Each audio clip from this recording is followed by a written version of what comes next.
കേരളത്തിൽ രണ്ട് മുന്നണി ഭരിക്കുമ്പോഴും സർക്കാരുകൾക്കൊരു ക്ഷേമമുഖം ഉണ്ടാകാറുണ്ട്. ഇപ്പോൾ നോക്കൂ, ആശമാർ 50 ദിവസത്തിലധികമായി സമരത്തിലാണ്, അംഗൻവാടി വർക്കർമാർ സമരത്തിലാണ്, ക്ഷേമനിധി പെൻഷനുകൾ കുടിശ്ശികയായി കിടക്കുന്നു. അടിസ്ഥാന ജനവിഭാഗത്തെ സംബന്ധിച്ച് ഒരുപാട് ആശങ്കകളുണ്ട്. ഇപ്പോൾ CITU ദേശീയ തലത്തിൽ ആശമാർക്കും അംഗൻവാടി വർക്കർമാർക്കും വേണ്ടി ദേശീയ തലത്തിലും വിവിധ സംസ്ഥാനങ്ങളിലും സമരം ചെയ്യുമ്പോൾ ഇടതുപക്ഷം ഭരിക്കുന്ന ഒരേ ഒരു ഇടതു ബദലായ കേരളത്തിൽ സമാനമായ സാഹചര്യത്തിൽ തൊഴിലാളികൾക്ക് സമരം ചെയ്യേണ്ടി വരികയും ആ സമരം അധിക്ഷേപിക്കപ്പെടുകയും ഒക്കെ ചെയ്യുമ്പോൾ ആ ഒരു സാഹചര്യം കൂടി ജനങ്ങളുടെ മുമ്പിൽ ഉണ്ടാവില്ലേ?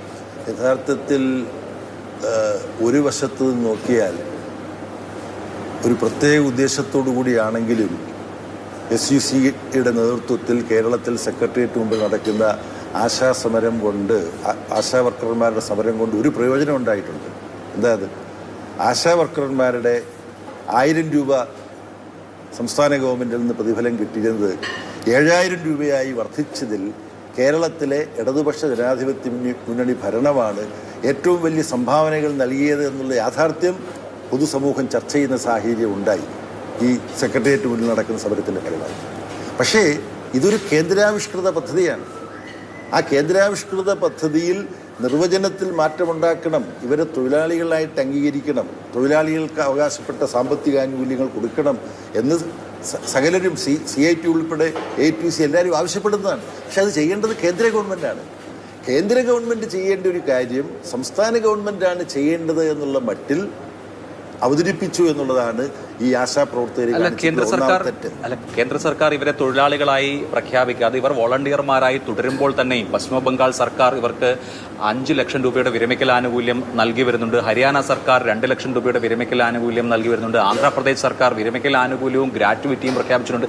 സെന്റർ നിർവചനം മാറ്റാതെ, ഈ തൊഴിലാളികൾ എന്ന നിർവചനം കൊടുക്കാതെ തന്നെ ഇതര സംസ്ഥാനങ്ങൾക്ക് ചെയ്യാൻ കഴിയുന്ന കാര്യം കേരളം ഒരു വെൽഫെയർ സ്റ്റേറ്റ് ആണെന്ന് അവകാശപ്പെടുകയും ഇവിടെ ഇടതുപക്ഷം ഭരിക്കുകയും ചെയ്യുമ്പോഴും ചെയ്യാൻ കഴിയുന്നില്ല. അപ്പോൾ കേന്ദ്രത്തെ കുറ്റം പറയുന്നു, സമരം അധിക്ഷേപിക്കപ്പെടുന്നു. അതാണ് ഞാൻ ചോദിക്കുന്നത്, നമ്മളുടെ ഈ പറഞ്ഞ ക്ഷേമരാഷ്ട്ര സങ്കല്പം ഇടതുപക്ഷം ഭരിക്കുമ്പോൾ ഒരു തരത്തിലുള്ള ചോദ്യം ചെയ്യൽ നേരിടുന്ന സാഹചര്യമെന്ന്. അത് ഈ ചോദ്യം ഒറ്റനോട്ടത്തിൽ ശരിയാണെന്ന് തോന്നും. എന്നാൽ യഥാർത്ഥത്തിൽ എന്താണ് കേരള സംസ്ഥാനത്തിൻ്റെ ഇന്നത്തെ സാമ്പത്തിക സ്ഥിതി? കേരള സംസ്ഥാനത്തിന് കേന്ദ്രത്തിൽ നിന്ന് നൽകപ്പെടേണ്ട ആശാ വർക്കർമാർക്കടക്കം നൽകാനുള്ള കേന്ദ്ര വിഹിതം അത് കേന്ദ്രം നൽകാതിരിക്കുകയാണ്. അങ്ങനെ കേന്ദ്രം നൽകാതിരിക്കുമ്പോൾ ആ വിഹിതം കൂടി സംസ്ഥാന ഗവൺമെൻറ് കൊടുത്തുകൊണ്ടിരിക്കുകയാണ്. 2, ഇക്കഴിഞ്ഞ ബഡ്ജറ്റ് എൻ്റെ ഓർമ്മ ശരിയാണെങ്കിൽ ഏതാണ്ട് 52 ലക്ഷം കോടിയുടെ അടങ്കലാണ് കഴിഞ്ഞ കേന്ദ്ര ബഡ്ജറ്റുള്ളത്. അതിൽ കേന്ദ്രവും സംസ്ഥാനവും ചേർന്ന് നടപ്പാക്കുന്ന പദ്ധതികൾക്കായി വിനിയോഗിക്കാൻ നീക്കിവെച്ചിട്ടുള്ളത് 25 ലക്ഷം കോടിയാണ്.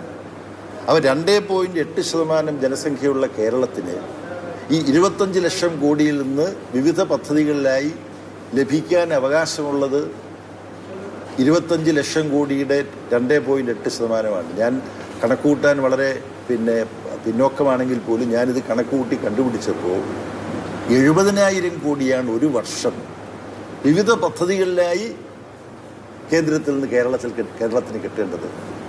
35,000 കോടി ലഭിക്കേണ്ടതിൻ്റെ നേർപകുതിയിൽ താഴെയാണ് കേന്ദ്രം തരുന്നത്. ഇങ്ങനെ പൊതുസമൂഹത്തിന് അറിയാത്ത സാമ്പത്തിക കടന്നാക്രമണങ്ങൾ കേന്ദ്രം കേരളത്തിന് നേരെ പ്രത്യേകിച്ച് നടത്തുകയാണ്. ഇത് എല്ലാ സംസ്ഥാനങ്ങൾക്കും നേരെയില്ല.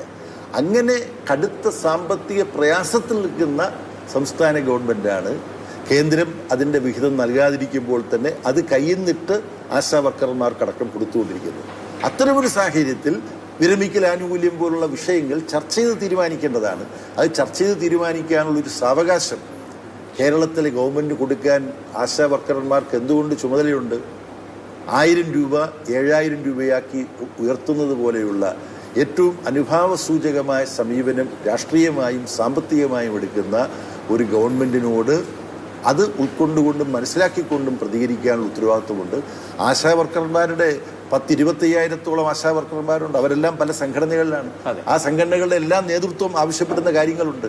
അപ്പോൾ ഈ ഒരു വിഷയത്തിൽ എന്തുകൊണ്ട് ഈ സംഘടന ആശാ വർക്കർമാരുടെ മേഖലയിലുള്ള മറ്റ് സംഘടനകളുമായി കൂടിയാലോചിച്ച് ചർച്ച ചെയ്ത് ഒരു പൊതുസമരത്തിന് തയ്യാറാവുന്നില്ല? ഒന്ന്. രണ്ടാമത്തത്, ഈ കാര്യത്തിൽ ഏറ്റവും കൂടുതൽ ദ്രോഹം ആശാ വർക്കർമാരുടെ കാര്യത്തിൽ കേന്ദ്ര ഗവൺമെൻറ് ആണെന്നുള്ളതിനകത്ത് യാതൊരു സംശയവുമില്ല. പൊതുസമൂഹത്തിനറിയാം. ആ കേന്ദ്ര ഗവൺമെൻറ് ഒരു മന്ത്രി വരുമ്പോൾ ഈ സമരം ചെയ്യുന്നവർക്ക് ഏറ്റവും വലിയ സ്വീകാര്യനാണ് അദ്ദേഹം. അവരുടെ ഏതോ രക്ഷകനെ പോലെ വരുന്നു. അപ്പോൾ ഇതിന് more than meats the I എന്ന് പറയുമല്ലോ. കണ്ണുകൊണ്ട് ഒറ്റ നോട്ടത്തിൽ കാണാൻ കഴിയുന്നതിനപ്പുറത്ത് ചില കാര്യങ്ങളുണ്ട്. അതും ഇവിടുത്തെ ഒരു പ്രശ്നമാണ്.